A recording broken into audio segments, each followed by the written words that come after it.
नमस्कार प्रणाम। हम लोग छोट भाई राइटर विक्की विशाल भैया लोग से बतावल चाहतनी कि हम एगो कंपनी ओपन कैले बनी, प्रेमी म्यूजिक वर्ल्ड। कंपनी ओपन कैले बनी हम प्रेमी म्यूजिक वर्ल्ड, यानी राउत छोट भाई विक्की विशाल कंपनी ओपन कैले बड़े प्रेमी म्यूजिक वर्ल्ड। तो रउआ लोग कंपनी से जुड़ी, अपन ऑडियो वीडियो बनवाई बहुत कम खर्च में अपन ऑडियो वीडियो बनवाई कंपनी से जुड़ के।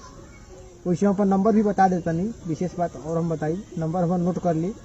हमारा पर्सनल नंबर 9006962531। एक बार और बोल देता नहीं, 9006962531, यानी 9006926531। एक नंबर ये हुआ। एक नंबर और है मेरा 9931767800, 9931767800। दो ठो मेरा नंबर है। जब भी आपको जरूरी पड़े विक्की विशाल से बात करना हो, गाना कुछ भी करवाना हो, ऑडियो वीडियो बनवाना हो या गाना लिखवाना हो, तो आप मेरे नंबर पे कॉल कीजिए। सब भैया लोग से विनती बा, हाथ जोड़ी बा कि राहुल भाई एगो कंपनी ओपन कैले बाड़े विक्की विशाल, यानी हम एगो कंपनी ओपन कैले बानी, तो कंपनी के सपोर्ट करे के बा। बहुत कम खर्च में ऑडियो वीडियो बनता है। एक बात और हम बता दें कि जितना मेरे लोग बड़ कंपनी से एक ऑडियो बनवाई ना, तो हमारा के यहाँ आई एगो ऑडियो बनवाई, उतना में एगो हम वीडियो फ्री करें, यानी उतने पैसा में राहुल हम एगो ऑडियो बनवा दें, एगो वीडियो बनवा दें।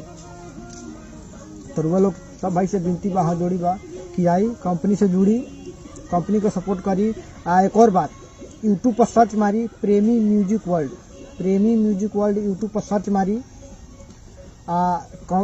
चैनल के जो हमारा कंपनी बा प्रेमी म्यूजिक वर्ल्ड, चैनल के सब्सक्राइब करी, बेल आइकन जरूर दबाई।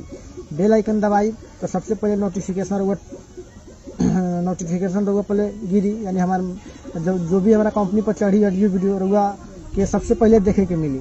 तो सब भैया लोग से विनती बा, हाथ जोड़ी बा कि प्रेमी म्यूजिक वर्ल्ड कंपनी से जुड़ी, अपन ऑडियो वीडियो बनवाई बहुत कम खर्च में।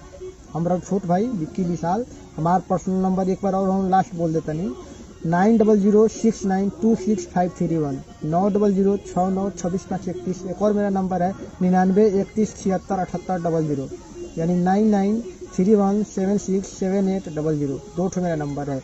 जब भी जरूरी पड़े, ऑडियो वीडियो बनवाना हो या गाना रिलीज करवाना हो या गाना लिखवाना हो, तो आप मेरे नंबर पे कॉल कीजिए। सब भैया लोग से विनती बा, हाथ जोड़ी बा, कंपनी के सपोर्ट करी, आगे बढ़ाई। कंपनी हमार ना, कंपनी रुआ लोग के बा, कंपनी रुआ लोग के बा। बस प्यार दी, आशीर्वाद दी। जय हो बस, जय भैया।